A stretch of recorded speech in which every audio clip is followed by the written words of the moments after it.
Welcome to the Bloody Disgusting Network. Please join me in welcoming and thanking new patrons: Hildy Marciniak, Megan Colelli, Adriana Carica, Honeybee OXO, Wes Swain, Zach Drow, Amber Moon. Help, I'm the real John Grills. This imposter is keeping me locked in his basement, forcing me to do narrations. What? No. Patrons are silly. I gotta change the Wi-Fi password around here. Jill Reeves, Chi Balls Durang, Elizabeth Henning, and Mike Devine. To see how you can support this podcast and get rewarded with early commercial-free access, including to the 31 Days of Horror, weekly bonus episodes. That's right, at the $7 and above tiers, our patrons are continuing to get Patreon-exclusive episodes all through October as well. Not to mention the immediate access to over 600 Patreon-exclusive episodes and more. Please check out our donation tiers at patreon.com/creepypod. No.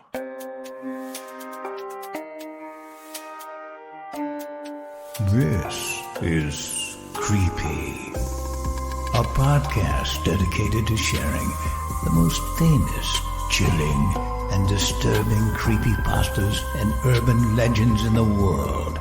Whether these stories truly happened or are simply fabrications is for you to decide. These stories may contain graphic depictions of violence and explicit language. Listener discretion is advised.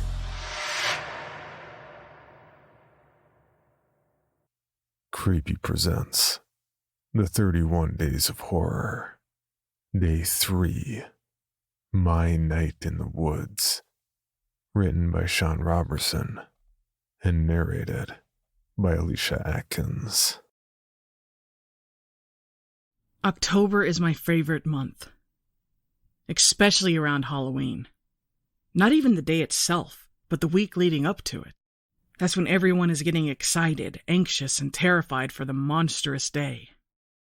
The yards start to get filled with the creatures of fear, and houses, once cozy, become haunted houses of unimaginable terror. I love it. My close-knit friend group lives for it. We love everything and anything spooky, and we go all out. My friends, Emily, Michael, and Bailey, always binge-watch the classic horror movies from Nightmare on Elm Street to the newer flicks like Antlers. We love it all. Even the bad ones, or rather the ones considered bad, like our personal favorite Pumpkinhead, a story that is worth watching and getting chills when you see the giant monster start its murderous rampage.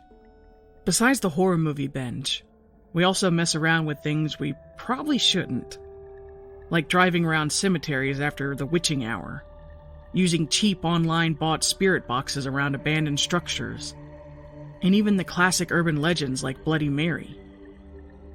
I know what you're thinking. Selena, you must be the most popular girl in school, and your friends must run the school. No. We are the outcasts and rejects for sure. So horror is our coping mechanism to counter the bullying and judgmental glares. Because of our love for all that is horror, we decided to do a Halloween ritual of a sort on a randomly chosen day before Halloween. It's always before Halloween because most of the time, we had things to do with younger siblings. We were volunteered to take them trick-or-treating. So the week before has to do. We started this tradition last year, and it was amazingly fun and spooky. We start the same. Agree on a day. This year it's on a Tuesday. Ditch school, and binge watch new and old horror movies that we randomly pick for the entire day until the sun just starts to set. Once this happens, we do the next most important thing. We go down to our local diner and get milkshakes and dinner. Can't scare yourself silly without some food first.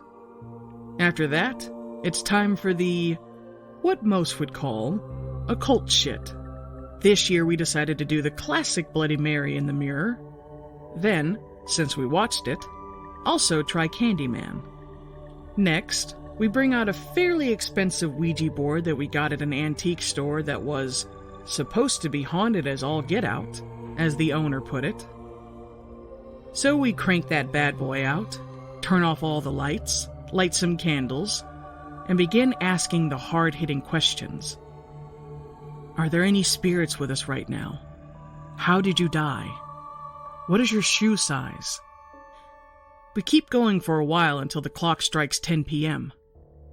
I have an ancient grandfather clock in my house's basement that scares the life out of us right after we ask the question, "Give us a sign." Then I see the time and realize it dings every hour. The mini heart attack subsides and we all laugh about how much that got us. Now there was a new addition that we didn't do last year. We all hop in Emily's car and start driving to the forest on the edge of town. While on the drive, we tell countless ghost stories and urban legends. Some old and some we make up on the spot. Michael is always so great at making up new stories and telling them with such execution. Once we pass the last light pole and the asphalt turns into gravel, we become silent. It is eerie, like we shouldn't be here and doing this. There is a local legend in our town that someone was murdered by a spirit in these woods, and they were never heard from or seen again. That's why we picked the spot. But all said it's just people making up stories like usual. But now, about 10 minutes out, we're all on edge. The radio plays whatever pop hit is popular at the time, on an almost mute volume. But through the silence, it might as well be all the way maxed out. Michael breaks the silence first. Are you girls sure we should be doing this? No one answers him. We all just stare ahead as the road becomes more and more narrow. Light extinguishes in the darkness, except for the high beams of the old Honda Civic. Finally, the road opens up to a clearing that would be a good makeshift parking lot. We park the car, shut off the lights and the engine, and sit in silence and darkness. We say it was so our eyes could adjust, but I think we all just don't want to be the first one to get out of the car, or to suggest we leave. We're all big horror buffs, and nothing really scares us. Most of the time it's just shivers and chills that make us laugh, or deepen our belief in the other. But something feels wrong. Well, we drove all the way out here. We might as well explore some. I got candles and lanterns we can carry around. Bailey answers. Yeah, it was a long drive, and we aren't afraid of ghosts or ghouls. We also don't have to go that far into the woods. Just a few feet, that's all. Emily chimes in. We all agree and open the doors in unison to exit the vehicle. Slamming the doors, Emily locks the car with 2 beeps from her clicker. The noise echoes through the tall trees and uncut vegetation. We light 1 black candle, and, to tempt fate, gather in a semicircle and began chanting some incantation that Bailey read online on some site that you definitely should never go to, unless you want 1 billion viruses. With the mood creepily set, we venture off. Everyone has a lit candle in one hand and a lantern in the other. Bailey still holds the black one. Michael goes first, and picks what looks like an old trail and starts marching. We all follow with me directly behind him, then Emily, then Bailey. We listen intently for anything speaking or whispering for us to turn back. There is nothing but crickets and screaming cicadas. Our lights don't illuminate much, just enough for us to see a few feet in front of us, and to the sides, an aura of glowing yellow light. We keep pressing forward, when Emily stops and asks a question I'll never forget. Guys? Where's Bailey? Where's Bailey? Where's Bailey? We all spin around, and she's gone. No sight of her anywhere, and the candle is set neatly on the ground undisturbed. We all shudder, crying out, "Bailey! Bailey! Bailey! Bailey!" At first quietly, and then louder and louder. "She's just screwing with us," I stutter out. "The candle is set perfectly still. She had to have put it there." We all agree and ease up a little. "Ha ha ha! Very nice, you little witchy bitch," Michael croaks, trying to find his courage again and slowly clapping. "We know what you're doing, and I will say you had me in the first half for sure. But now we're on to you. Fan out and find her. Let's scare her first." We all laugh nervously and backtrack a few steps, fanning out into the woods. I go to the right of the trail, while Michael and Emily go to the left. I'm about 20 steps into my side when I hear a painful howl from Michael. I rush over, tripping over branches and rocks, making my way to their glowing lights. Michael is holding Emily, who is sobbing and screaming into his shoulder. Michael is motionless like a statue, tears streaming down his eyes as he looks down at the body of Bailey. She is dead. There was blood everywhere, and she was split in half by something. We now know this isn't a joke or a prank. She's fucking dead. I scream and begin crying out loud, grabbing and pulling at my hair.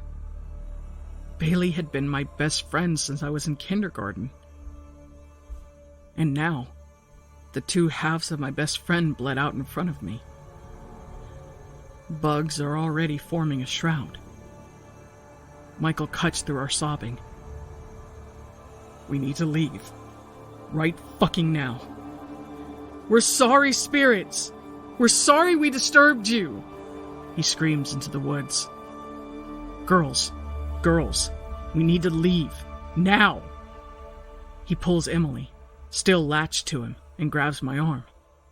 "We have to help her," I choke out, spit and mucus misting the air. "We can't do anything. She's dead. The only thing we can do is get the police, and we have no service. We need to go." Michael protests, pulling me harder.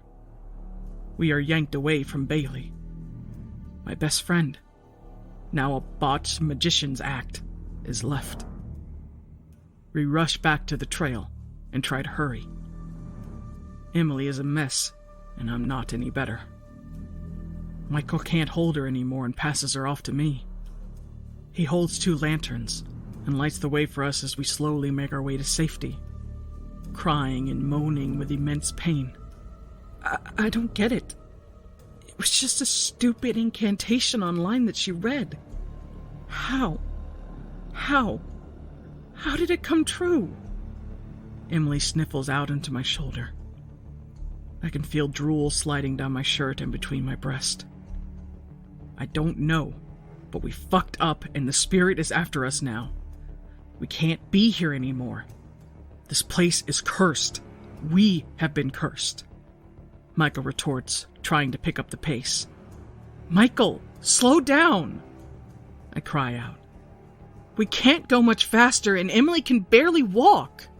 Michael turns around, shining the lanterns in our faces to say something. I notice his face in great detail. His blue eyes are like droplets of ocean water, filled with redness from crying. The tears stream down his dirty cheeks, paving a path like a stream cutting through mud. He sobs with every breath that is painfully drawn. The light illuminates all of this. His pain, his sorrow, his love for Bailey. It even illuminates the man behind him, with the giant axe swinging down on his head. Those ocean blue eyes roll back into empty white and red voids as blood spews over me and Emily. The axe slices just halfway down, just resting above the spot between his eyebrows. He falls to his knees, drops the lanterns, and the man behind him rips the axe out with a hefty grunt. More blood sprays across us as it is removed with a sickly squelch. We scream. A scream you have never and will never hear on a movie or scary story. We turn around and bolt. A newfound adrenaline-filled energy sears through our bodies. We run as fast as we can, screaming and shouting for anyone or anything to help us. Emily screams to a silent god to make this all a nightmare. We run on the trail until a fork in the road comes along. We don't hesitate and run left, but the trail ends abruptly. We sure as hell are not about to go back. So we kept running on the now unmarked, uncut forest floor. Emily's lantern is the second one Michael was carrying. So we only have my light, and now the moon over the tree line. It is almost a full moon, but not quite. And our eyes are adjusting to the dark.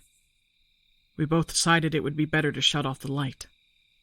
That's probably how the man found us to begin with. We turn off the electric lantern and keep running, hoping and praying that the forest will end, and we'll be back in town somehow. Our legs burn, and our lungs fill with what feels like lava, heaving between sobs and large inhales. We keep going, slowing our pace until... snap! Emily howls out in pain and agony. I turn the lantern on and see her keeled over with her leg caught in a giant metal contraption. It is a bear trap, old, covered in rusted over red metal. She seethes in pain and tries to open it, but the teeth are clamped tight, metal flakes of tetanus stabbing into her dirty hands. Blood oozes from her palms, fingertips, and the clearly broken ankle. "Selena, please, for the love of God, help me, please! Please help me!" Emily wails. I break from my stupor and rush closer. I tried putting my feet on the edges like I saw in the movies, but this thing is so old that it won't budge. The trap singes down even tighter, causing her to let out another agonizing wail of sheer pain. In the distance, I hear branches breaking and dry forest leaves being trampled. I look up towards the sound, and so does Emily. I've seen enough and read enough scary stories to know what happens here. I try to save her, dragging her along with me until the killer or monster finally catches up and kills her in front of me, or both of us. I don't want to see that. I don't want to see another one of my only friends get murdered in front of me. So I ran. I don't know if it's a smart self-preservation instinct or cowardice, but I run. Tears spill out even harder and blur my vision. I run, getting further and further away from Emily's spite-filled pleas for help, curses on me, and painful moans. I keep running until I can barely hear her, when another blood-curdling screech breaks through the forest. Silence. Emily is dead. My eyes filled with so many tears that I'm blindly running with my eyes closed, sobbing and praying for this to end.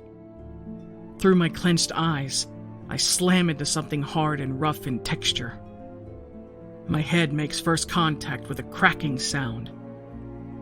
As the giant tree slashes open my forehead and knocks me on my ass. I open my eyes and wipe away my tears as I feel a new liquid begin to dribble down my face. My own blood. I sit up and my world is spinning. On top of all of this, I concussed myself with a killer after me, lost in the woods, and the lantern launched on impact with the tree. I am alone, in the dark, being hunted and injured. I slowly try to stand up and prop myself on the tree. I skid around to the backside and slide down the massive marker, pressing my back as tightly into it as I can. I raise my hands against the side of my head and begin to silently sob, trying to avoid making too much noise and drawing attention to myself. Leaves crunched behind me, and I stopped crying. I throw both hands over my mouth and hold my breath, listening. I choke and wheeze through the fear, holding back the tears. Another crunch and another. I can't tell which way it was going, but then something gives. The giant axe swings and lodges itself into the side of the tree, inches from my head. I scream and beg for the man to stop, dragging myself on my butt away from the tree, not breaking eye contact with the psychopath. The giant man, in a bright orange jumpsuit, yanks and curses to try and get the axe out of the tree, all the while ignoring my pleas and tears. I keep sliding on the crunchy leaves, away from him when the axe comes out with a splitting crack. I cry out in horror as he smiles the evilest grin I have ever seen in my life. The man starts making his way towards me and raises the axe high above his head. I raise my arms as a poor shield from the assault and close my eyes. I'm going to die. Then another noise rang out, and I felt hot liquid shoot over my entire body again. I open my eyes and see something. A mass, almost like an arm, is protruding from the man's chest. The open cavity sprays me with blood and marrow chunks. He is yanked back with such a force that I hear all his bones shatter against the tree I hid behind. The thing begins to violently rip the man apart, tearing away bits of flesh and gore as it eats him. The thing is a winged black mass with no discernible shape. It is more of just an outline of something that is and isn't there all at the same time. Not a spirit, but also not totally physical either. The thing hums and chitters as it rips the axe-wielding man to bits, gnawing on the gory flesh strips. It stops suddenly from its feast and turns to me in a flicker of motion.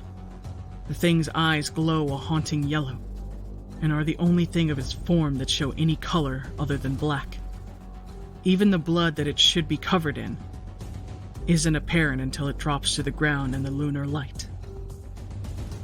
It stares at me for a while, still chewing and chittering, while it sizes me up. I accepted my fate from the Axeman, and now this thing is going to get me. I take in a deep breath and close my eyes again, fearing the pain as it devours me too. Nothing happens. There isn't an attacking shriek or a powerful gust, and then pain as my body was torn apart. Like piranhas to a hapless mammal, it is just silence. I open my eyes, and it is gone. No leaves cracked, no branches broke, no sound came from the thing when it disappeared. It's just gone, as if it was never here to begin with. It leaves no trace except for the dissected remains of the other monster. I am alone and scared, but alive. Everything is a blur after it leaves. I was found the following day. The police say I was found in the woods about 2 miles from the car, and in the opposite direction of town. I was sobbing in a ball near what remains of the maggot-covered corpse of the killer. They said I was incoherent, mumbling about what had happened. They chalked it up to shock and trauma. The police found me because my parents called and said my friends and I had never returned home the night before. They found my friends' bodies too. It was all real. They were dead. I later learned while in the hospital that 2 counties over, a prisoner escaped and went into the woods, found a small cabin, and butchered the entire family of 5 with a firewood axe resting against a shed. The convict went deeper into the woods until we unfortunately crossed paths with him. However, the news that covered my story said that the psychotic young man killing young kids was mauled by a bear in a poetic justice. I, of course, tried telling them what really happened. But obviously, no one believed me. They would rather believe a bear did all that to the man and didn't touch a hair on my head. I don't want to say I'm lucky or even thank that thing out in the woods. I don't think it is by any means good, but maybe it took pity on me. I don't know. All I know is October used to be my favorite month. Now, when the leaves start to change colors, the pumpkin patches start to pop up, and the yards start to get decorated with ghosts and ghouls, I stay in. I don't watch, read, or see anything related to the month.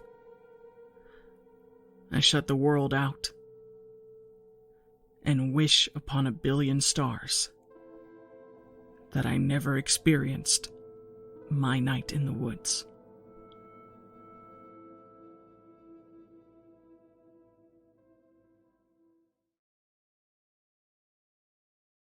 For your bonus episode, Creepy presents The Thing About Halloween, written by John Beardify. I don't care if you like it. I don't care if you think it's embarrassing. You're wearing it, and that's final. Ray, my stepdad, threw the elf costume onto my bed and slammed the door. I was 13 years old that fateful October, and I was about to experience my first Halloween in the town of D, New York. When I tell people what Halloween was like in D, they think I'm exaggerating. They don't believe that in D, everyone went trick-or-treating, no matter their age. They don't believe that every single house was decorated, or that there were treats set out in front of every door. At first, I didn't understand it myself. I begrudgingly stuffed my awkward preteen body into the red and green elf outfit, then went downstairs to sulk on the porch while I watched the neighborhood prepare for the biggest night of the year. It wasn't fair, I thought, as I angrily put on my fake pointy ears, smoothed out my tights, and flicked the brass bell on my hat boredly. If it wasn't for some junky asshole, we'd still be in Louisville, Kentucky.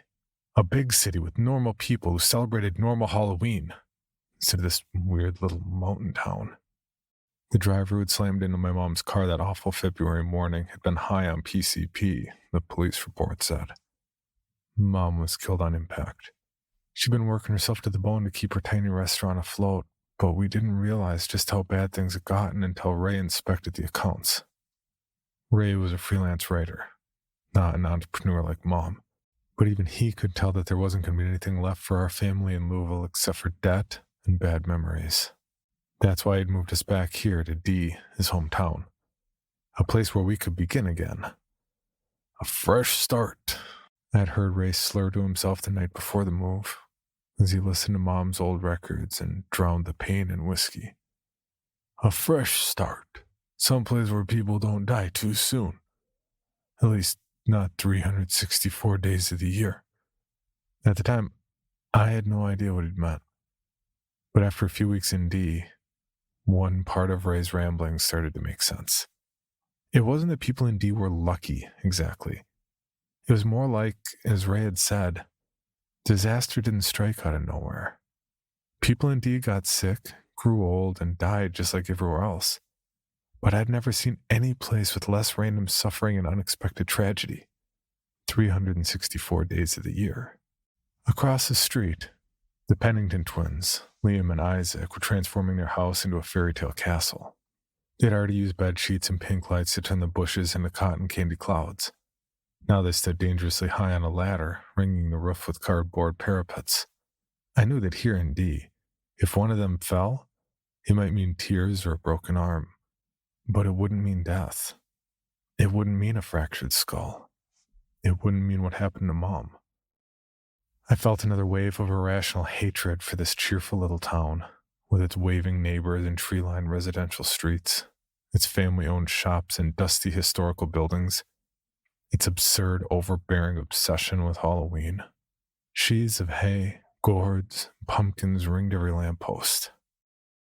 Dr. Smeals, the dentist, had turned her yard into a forest of gigantic toothbrushes. They say the local veterinarian took out a second mortgage so that he could rent a jungle-themed bounce house and giant inflatable animals each year. Even the used car salesman, Nick Nicholson, really, gave his home a racetrack makeover and paid his hordes of blonde cousins to prance around in Daisy Dukes while waving checkered flags. It was surreal. As newcomers in town, we hadn't really prepared. We'd used a plastic igloo, some glowing candy canes, and a few other leftover Christmas decorations to create a North Pole look. Our low-budget theme might have saved Ray some money, but at school it created a huge target on my back. As the only kid in town who wasn't born in D, I was already an outsider. But when our shoddy decorations went up, people stopped saying hi to me. They'd say, "Merry Christmas," instead. And if no teachers were around, they'd be sure to add that I was a ho-ho-ho. Ray told me that they were just being kids, and that they'd grow out of it. But I could tell he was struggling to integrate into his old hometown just as much as I was. Only Ethan seemed content. He and his friends were too young for judgment. They were just caught up in the wonder of the season. I missed being Ethan's age. I missed Mom. Now Ray was coming down the stairs in a Santa Claus costume that I was sure I'd hear about in school on Monday, with Ethan beside him. Unlike me, Ethan didn't have to be a North Pole elf. He got to be a knight. Putting on his tinfoil armor was what had been taking them so long. Every costume in D had one thing in common. One thing that was so important it was actually codified into local ordinance. From October 30th to November 2nd, the wearing of grotesque, frightening, or violent attire is prohibited by law. That archaic law was the reason for what I saw from the porch. Babies in strollers reimagined as World War II soldiers in tanks, kids in superhero suits, college girls in bunny outfits, couples dressed as Salt and Pepper or the Sun and Moon on stilts. Not a single vampire, horror movie monster, or drop of fake blood to be seen. As far as 13-year-old me was concerned, there was one good thing about Halloween. The spooky part. And this stupid town had even found a way to ruin that. Beside me, Ian shoved his tiny fist into my hand. It was his way of telling me it was time to go. To my surprise, Ray set out with us after placing several trays of homemade candy cane cookies on the arms of a plastic snowman beside the porch. He wasn't the only one. Every adult and child in town was out walking the lamplit streets, their decorated houses left behind. It was bizarre, but it was also hard not to get caught up in the infectious fun of it all.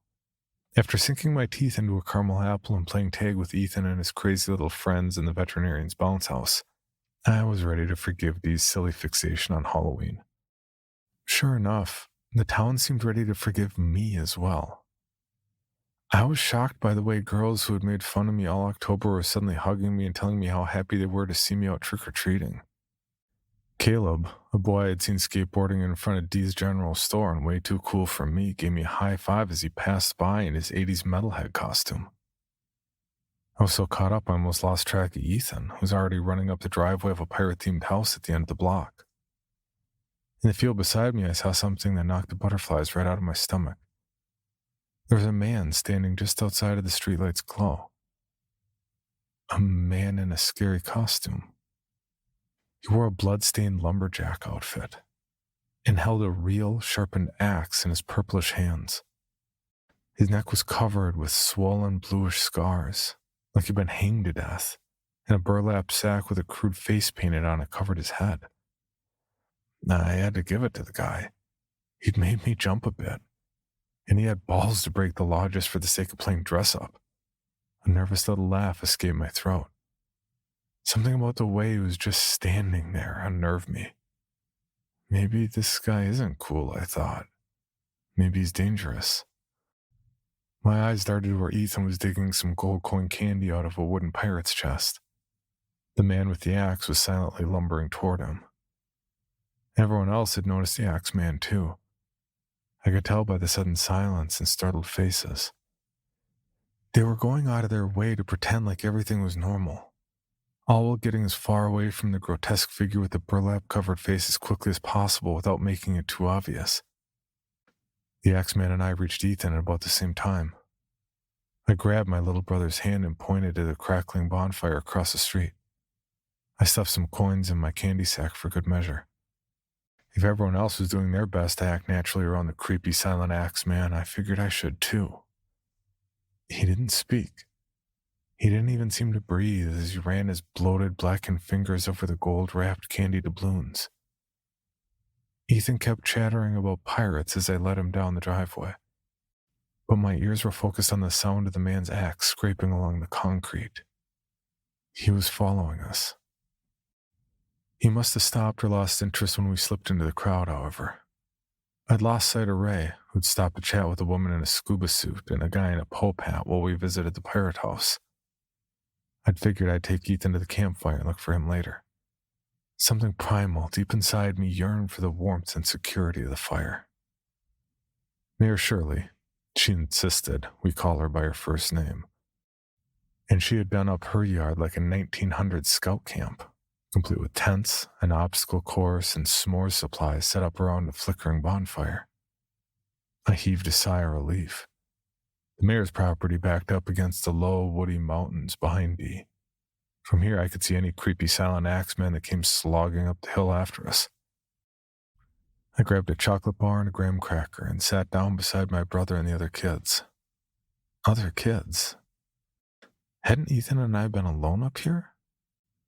There were 5 of them, sitting as still as porcelain dolls around the fire. They wore gaudy 18th century clothes, but it was their faces that made the breath catch in my throat. Each child was as pale as ivory, but their lips were smeared with crimson gore. Their eyes were black pits that slowly turned towards me. They had noticed that I had noticed them. I forced myself to stare at my shoes. Ethan, thankfully, was completely focused on roasting the perfect marshmallow. He hadn't noticed the horrific children surrounding us. A mother and child in bumblebee costumes were climbing the hill to join the macabre party. I recognized her as Brenda, the cashier from the gas station, with her daughter Lydia. By the time I stood to warn them, it was too late. "Hey!" she shouted before her mother could stop her. "They aren't supposed to be wearing scary costumes. You guys are going to be in so much trouble," she hooted. The doll-like children all sprang to their feet. With insane speed, they flew towards Lydia and carried her away with them into the woods.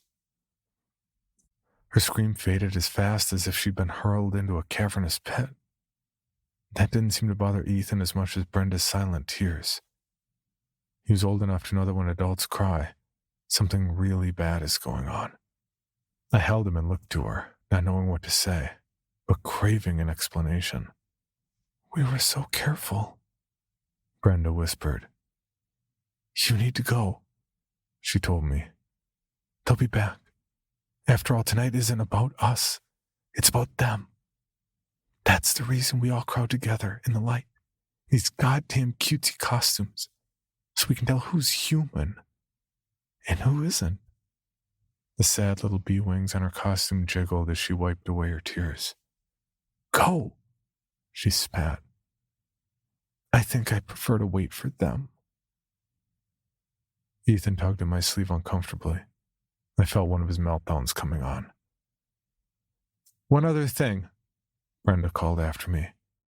"You must never let them know that you know. Never." I took Ethan down the hill with me as quickly as I dared, trying to process what had just happened, trying to find Ray in the crowd.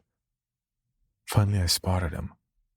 He was doing his best to pretend to watch some children apple bobbing while a woman with a serpentine 10-foot-long neck flickered her forked tongue at his cheek. I brought a hand to my mouth to stifle a scream. And in that moment, Ethan disappeared. Every shadow of a child that passed looked like my brother.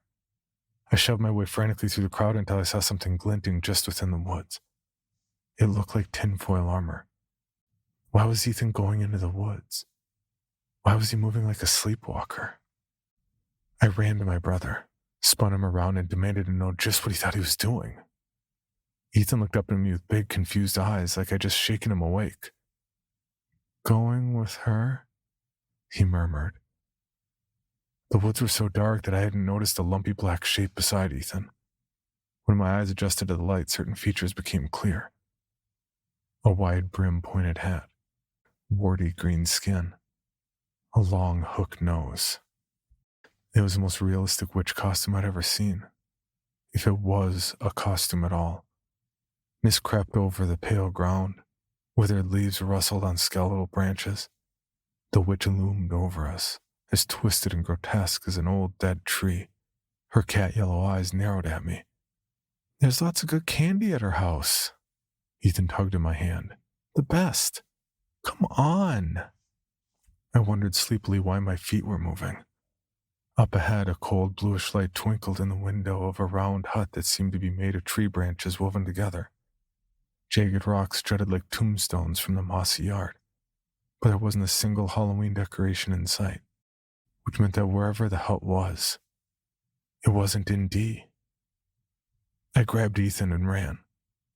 My foot tripped over a gnarled root. My face crashed into black mud. I was vaguely aware that Ethan was crying, but I kept pulling him. Branches whipped across my face like long fingernails with too many joints, but I didn't stop running until we were out of the woods. Dawn was breaking. Hours had passed in what felt like a few minutes. From up here on the hill, I could see our house, and the frost on the glass made the yard look like a true winter wonderland. The woman in the woods hadn't followed us. I suppose she knew that there would be other Halloweens, other children. Here in D, she could afford to wait. For more information on this podcast, including how to submit your own story for consideration, please visit creepypod.com. You can also follow us at CreepyPod on social media and YouTube. All stories told on this podcast are done so through Creative Commons Share-alike licensing or with written consent from the authors. No portion of this podcast may be rebroadcast or otherwise distributed without the express written consent of the Creepy Podcast production team and the story's author.